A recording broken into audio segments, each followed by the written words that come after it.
So, Assalamualaikum, and hello and hi everyone.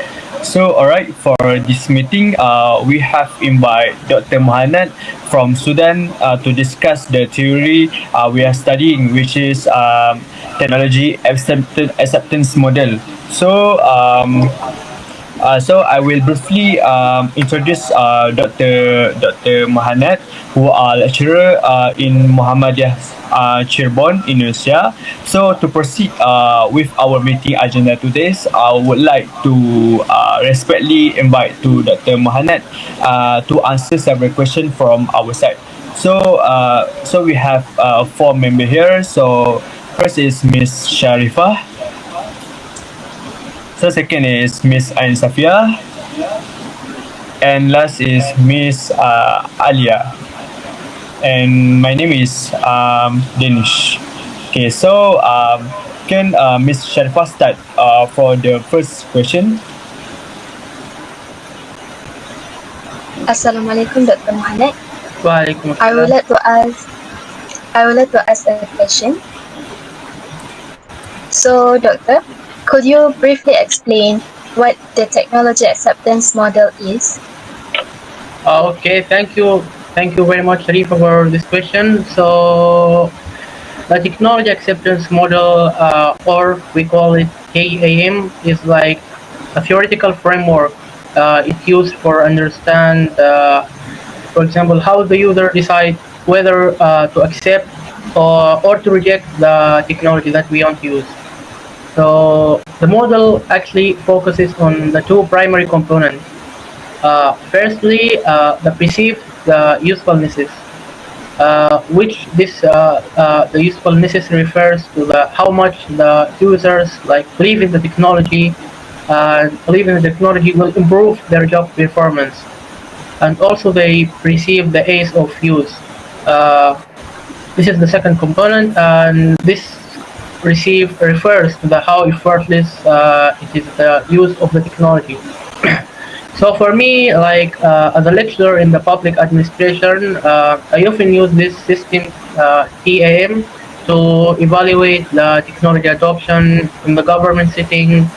For example, when the agencies introduce a new system, uh, for instance, the electronic procurement or the digital learning platform, in addition to the data management system. So the TAM helped me analyze which factor influence the acceptance of the technology, and which aspects and improvements that this model guide both my teaching and research when training for the public professionals.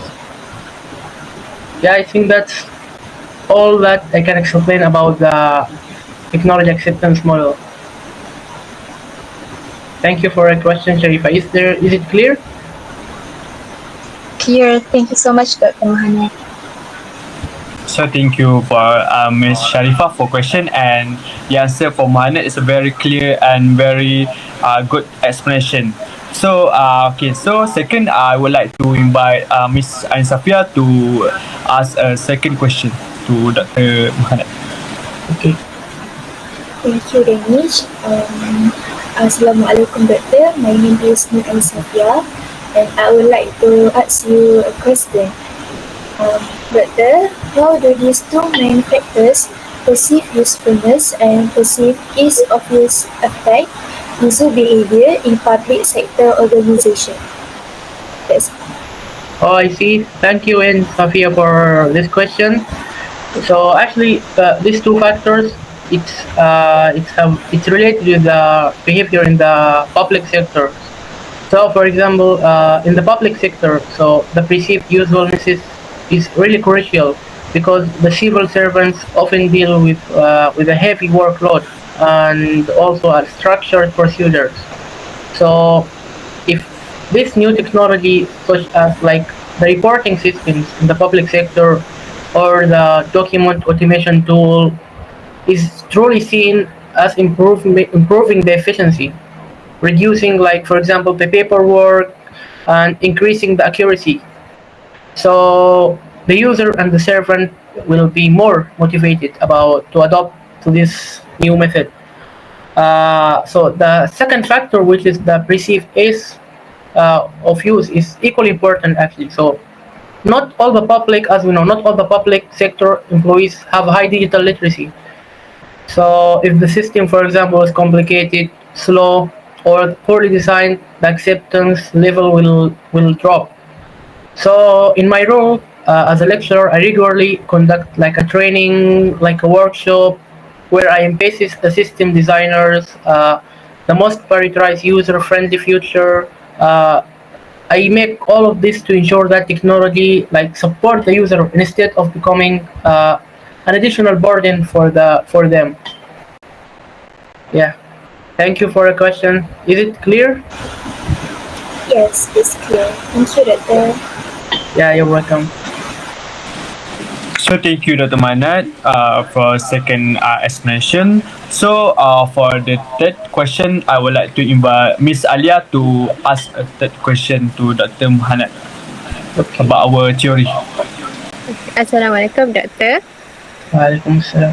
So my question is, are there other factors besides the two core elements of technology acceptance model that influence technology acceptance among civil servants? Oh, I see. That's really nice question, Alia. So yeah, actually, it's not only two elements or two factors that influence the technology acceptance, but there is several additional factors. Like for example, the organizational support is major. It's like one of the also the factor is major one. So when management like provide adequate training, resource, and encouragement, the user will feel more confident in using this new system. So the second factor is also there's other factor which is the social influence. So it's another factor when the college and the supervisors actively use a technology. So this will create the positive expectation to follow with this new technology. So in my academic research, actually, I also explore factors, which is the system reliability and the data security in addition to the information quality. So these are extremely important in the public sectors because the government and the agencies must ensure the confidentiality and the integrity of the data. So as a lecturer, I teach students how this variable can become integrated with the TAM to produce a more comprehensive and analytical model for the student technology acceptance. So it's really important, and there is also more factors that I cannot say. There is many factors, not all, not two. I think that's all. Thank you for your question. Is it clear? Yeah, clear. Thank you, Doctor. Yeah, you're welcome. Thank you so much, Doctor, because we can know that information and that knowledge more deeply. And thank you for explaining to us to more understand about Yeah. that theory. You're welcome. Thank you. Okay, so for my part, I have a last question to ask Okay. you, Doctor. So lastly, Doctor, how can TAM help government institution plan the implementation of new technologies? So that's my question. Oh, thank you, Dennis. Actually, this is like, yeah, it's a great question. So the TAM also it's influenced the government institution for making a new technology. So the TAM like can serve as excellent diagnostic tool before rolling to a new before rolling out for a new rule systems. So this can be done by assessing the perceived usefulnesses and the perceived ease of use among target user. So among target user or the servant. So the agencies can also protect the potential challenge, and it can develop appropriate strategies before it's started. So they will have a great vision of the future before it's that. For example, we have if a new system seen as useful but difficult to use. So the organization can focus on designing better use. So they will focusing on making designing the better use interface. So it can be easy to use, not difficult. And this can be done by offering the training, program, or improving onboarding materials. So it's really helpful and it's really necessary to give a training program for the college, for the servant, in order to make the program easy to use and not hard to use. I think that's all, Danish. Thank you for your question.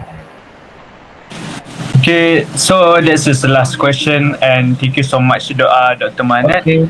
So, Dr. Manet, do you have anything you want to say about this theory, or just want to say what you want to say?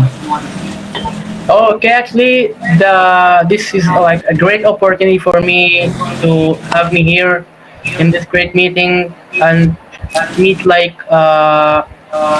great people seeking for knowledge. So it's really great for me also to have here. So I want to appreciate you and thank you all for giving me this opportunity. Thank you, all of you. So, thank you to our guest, Dr. Manet from Sudan. Wait there. Yes. Okay, thank you for our guest, Dr. Manat from Sudan, for taking the time to attend our meeting today. Your presence is greatly appreciated and has greatly contributed to the smooth running out our discussion. And thank you so much because join us and explanation about our theory. So for our assignment. So thank you so much, Dr. Manet. Yeah, you're welcome.